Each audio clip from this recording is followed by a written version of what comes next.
விநாயகன் 43 மாண்புமிகு உறுப்பினர் திரு எஸ் பாலாஜி மாண்புமிகு பொதுப்பணித்துறை அமைச்சர் அவர்கள். நெடுஞ்சாலைத்துறையிலே பெட்ரோல் பங்க் அமைப்பதற்கு இந்தியன் ரோட் காங்கிரஸ் அதாவது IRC 12 2014 வழிகாட்டுதல்படி இந்தியாவில் உள்ள அனைத்து வகை சாலைகளுக்கும் அனுமதி வழங்கப்பட்டு வருகிறது. ஆனால் பெட்ரோல் பங்க் அமைப்பதற்கு தடையின்மை சான்று கோரி பெருமளவில் விண்ணப்பங்கள் பெறப்பட்டதால் அதை வரைமுறை செய்ய வேண்டும் என்று தமிழக அரசால் நகர்ப்பகுதி மற்றும் கிராம பகுதி என வகைப்பாடு செய்யப்பட்டு அது கொடுக்கலாம் என்று முடிவு செய்யப்பட்டது. அந்த வகையிலே சமதளம் மலைப்பிரதேசம் என பிரித்தும் மாநில நெடுஞ்சாலை, மாவட்ட முக்கிய சாலை, மாவட்ட இதர சாலைகள் என்று 3 வகையாக பிரிக்கப்பட்டது. அரசாணை 25 நெடுஞ்சாலை மற்றும் சிறு துறைமுகங்கள் நாள் 24/2/22 ஒரு ஆணையை நாங்கள் வெளியிட்டோம். அதில் மீண்டும் இந்தியன் ஆயில் நிறுவனம் மீண்டும் முக்கிய சாலைகள் இதர சாலைகளுக்கு விதிமுறைகளை கொஞ்சம் தளர்த்த வேண்டும் என்று அவர் கேட்டுக்கொண்டார்கள். அந்த வகையில் அரசாணை 121 நெடுஞ்சாலை மற்றும் சிறு துறைமுகங்கள் துறை 12/9/2023 மீண்டும் ஒரு ஆணையை நாங்கள் வெளியிட்டோம்.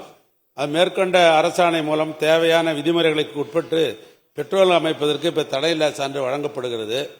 அதில் குறிப்பாக சொல்ல வேண்டும் என்று சொன்னால் இதர மாவட்ட சாலைகள் சாலை சந்திப்புகளிலிருந்து ஸ்டேட் ஹைவேஸாக இருந்தாலும் அந்த சாலை சந்திப்பத்திலிருந்து 200 மீட்டர் தூரம் இருந்தால் அது NOC வழங்கலாம்.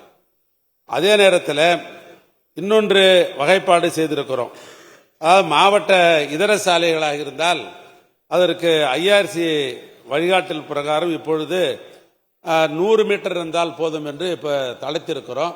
எனவே அந்த வகையில் மனு செய்கிற பொழுது NOCயை கட்டாயம் துறையின் சார்பாக கொடுத்து கொண்டுதான் இருக்கிறோம். மாண்புமிகு உறுப்பினர் பாலாஜி. மாண்புமிகு பேரவைத் தலைவர் அவர்களே, மாண்புமிகு தமிழக முதலமைச்சராக அண்ணன் தளபதி அவர்கள் பொறுப்பேற்பதற்கு முன்பு வரை IRC பரிந்துரைகளை விதிகள் என்கின்ற அடிப்படையில் வைத்துக்கொண்டு கள நிலவரத்தை ஒப்பீடு செய்யாமல் இது போன்ற அனுமதிகள் மறுக்கப்பட்டிருந்தது. அதிலும் குறிப்பாக உள்ளூர் வேலைவாய்ப்பை தரக்கூடிய இந்த பெட்ரோல் பங்குகளுக்கு அனுமதி மறுக்கப்பட்ட நிலையை மாற்றி இன்றைக்கு அரசாணை வெளியிட்டதற்கு மாண்புமிகு தமிழ்நாடு முதலமைச்சர் அவர்களுக்கும் மாண்புமிகு அமைச்சர்களுக்கும் என்னுடைய நெஞ்சார்ந்த நன்றியை முதலிலே தெரிவித்துக் கொள்கிறேன். இந்த விதிமுறை வகுக்கப்பட்டிருப்பதே நெடுஞ்சாலைகளில் செல்லக்கூடிய போக்குவரத்து இடையூறின்றி செல்வதற்கும் இது போன்ற பெட்ரோல் பங்குகளுக்கு உள்ளே செல்கின்ற வாகனமும் வெளியே வருகின்ற வாகனமும் எவ்வித பாதிப்பும் இல்லாமல் விபத்து ஏற்படுவதற்கான வாய்ப்பை தடுப்பதற்காக இந்த விதிமுறைகள் வகுக்கப்பட்டிருக்கிறது. இது பெட்ரோல் பங்குகளுக்கு மட்டுமல்ல, இன்றைக்கு குறிப்பாக என்னுடைய சட்டமன்ற தொகுதியில் நெடுஞ்சாலைகளில் வண்டலூர், கேளம்பாக்கம், OMR போன்ற நெடுஞ்சாலைகளில் மிகப்பெரிய அடுக்குமாடி குடியிருப்புகள், multi storied building, community living போன்ற குடியிருப்புகள் இருக்கிறது. அங்கே வாகன பெருக்கம் அதிகமாக இருக்கிறது. அவற்றிலிருந்து வரக்கூடிய வாகனங்கள், உள்ளே செல்லக்கூடிய வாகனங்கள் ஆகியவையும் நெடுஞ்சாலையிலிருந்து செல்கிறது. ஆகவே இது போன்ற கட்டிடங்களுக்கும் கட்டமைப்புகளுக்கும் இதே போன்று ஒரு விதிமுறையை வகுப்பதற்கு அரசு முன் வருமா என்றது தங்கள் வாயிலாக கேட்டு அமர்கிறேன். மாண்புமிகு அமைச்சர் அவர்கள். மாண்புமிகு பேரவைத் தலைவர்களே, அவர் குறிப்பிட்டது போல நகரப்பகுதியிலே பல்வேறு கட்டுமானங்கள் அதிகமாக வருகிற காரணத்தினால் இப்போ கார்லாம் அதிகமாக வாங்கிடுறாங்க, 2 வீலர்லாம் அதிகமாக வாங்கிடுறாங்க. ஒரு குடும்பத்துக்கு ஒரு கார் என்பதெல்லாம் மாறி குடும்பத்தில் இருக்கிற அனைவருக்கும் கார் என்ற நிலை மாறி இருக்கிறது. இன்னும் குடும்பத்தில் இருக்கிறவர்களுக்கு ஏதாவது ஒரு வண்டி ரிப்பேர் ஆன ஸ்பேர் வண்டி வச்சுக்கிற அளவுக்கு இன்றைக்கு பொருளாதாரம் வளர்ந்திருக்கிற காரணத்தினால் அதிகமாக இருக்கிற காரணத்தினால் பெட்ரோல் பங்கும் அதிகமாக வருகிறது. இதில் பயனாளிகள் என்ன கருதுகிறார் என்று சொன்னால், அவங்க எங்கே பெட்ரோல் பங்க் இருந்தாலும் சரி அந்த இடத்துல உடனே ஒரு கட்டிங் இருந்தாக்கா நேராக பெட்ரோல் பங்கு போகலான்னு நினைக்கிறாங்க. அப்படி போகிற பொழுது நெடுஞ்சாலைத்துறையில் அதிகமான விபத்துக்கள் ஏற்படுகிறது. அதிகமான விபத்துக்களை குறைக்க வேண்டும் என்ற முயற்சியில் தான் இது போன்ற கட்டுப்பாடை அரசாங்கம் வைத்திருக்கிறது. ஆனாலும் கூட IRC கேடு பிரகாரம் 200 என்பதை நம்முடைய மாண்புமிகு பாலாஜி அவர்கள் குறிப்பிட்டது போல 22, 23 2 இடங்களில் ஆணை நாங்கள் பிறப்பித்திருக்கிறோம். மேற்கொண்டு அவர் சொல்வதை கணக்கில் எடுத்துக்கொண்டு அது போன்ற இடங்கள் எது என்று எங்களுக்கு குறிப்பு கொடுத்தால் அது NOCக்கு உகந்த இடங்களா அல்லது அந்த இடத்துல கட்டிங் செய்ய முடியுமா என்றெல்லாம் பார்த்து அலசி பார்த்து NOC வழங்கப்படும். மாண்புமிகு உறுப்பினர் பாலாஜி.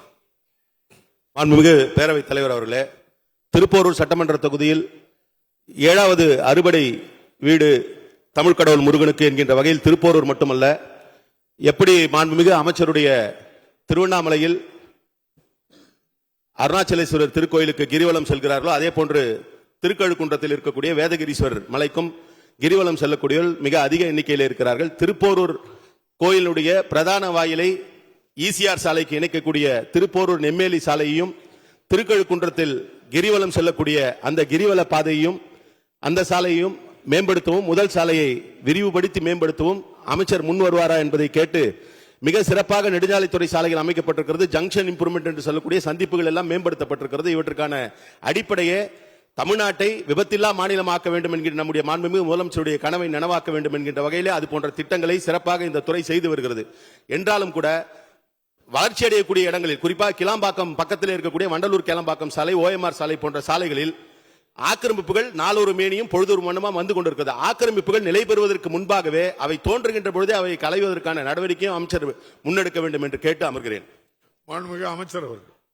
மாண்புமிகு பேரவைத் தலைவர்களே, இந்த ஆட்சி பொறுப்பேற்ற உடனே தமிழ்நாட்டு முதலமைச்சர் இந்த ஆட்சிக்கு பேர் திராவிட மாடல் ஆட்சி என்று சொன்னார். உடனே ஆன்மீக பெருமக்கள்லாம் ஒரு விவாதத்துக்கு இடம் கொடுத்து விவாதம் செய்து கொண்டிருக்கிறது திராவிட மாடல் ஆட்சி என்கிறார்களே என்று.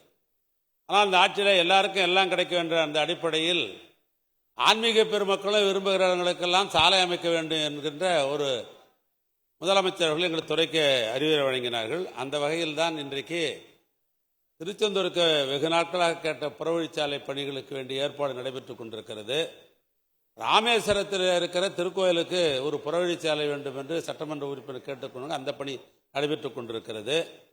அந்த அடிப்படையில் இந்த திருக்கழுக்குன்றம் வேதகிரீஸ்வரர் திருக்கோயிலுக்கும் கிரிவல பாதை அமைக்க வேண்டும் என்பதில் இந்த அரசுக்கு முன்னுரிமை அளிக்க வேண்டும் என்ற அடிப்படையில் தான் திருக்கழுக்குன்றம் கிரிவல பாதையில் 4 வழிச்சாலையாக உள்ளன. சற்றே செங்கல்பட்டு காஞ்சிபுரம் அரக்கோணம் திருத்தணி சாலை, திருக்கழுக்குன்றம் மாமல்லபுரம் சாலை, ஒரகடம் அரிஜன காலனி சாலையில் இருந்து தேசமுக்கிப்பேட்டை சாலை, பஞ்சாயத்து சாலை, இதில் சட்ராஸ் செங்கல்பட்டு காஞ்சிபுரம் அரக்கோணம் திருத்தணி சாலையை அகலப்படுத்தி ஃபேவர் பிளாக் அமைக்கும் வரும் பணி இந்த நிதியாண்டிற்கு ஏற்ப இந்த முன்னுரிமை அடிப்படையில் அந்த பணிகளை நாங்கள் எடுத்துக்கொள்வோம்.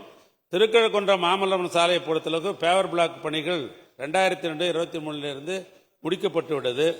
அப்போது ஒரகடம் அரிஜன காலனி சாலையில் இருந்து தேசமுக்கிப்பேட்டை சாலையில மேம்படுத்தி 2 புறங்கள் ஃபேவர் பிளாக் அமைக்கும் இந்த நிதியாண்டிலே நிதிகளுக்கு ஏற்ப அவசியம் எடுத்துக்கொள்ளப்படும். இதன் மூலமாக இந்த திருக்கோயிலுக்கு கிரிவலம் போவர்களுக்கு பல்வேறு வகையிலே அவர்கள் ஏற்ற அளவிற்கு பாதை அமைத்து தரப்படும்.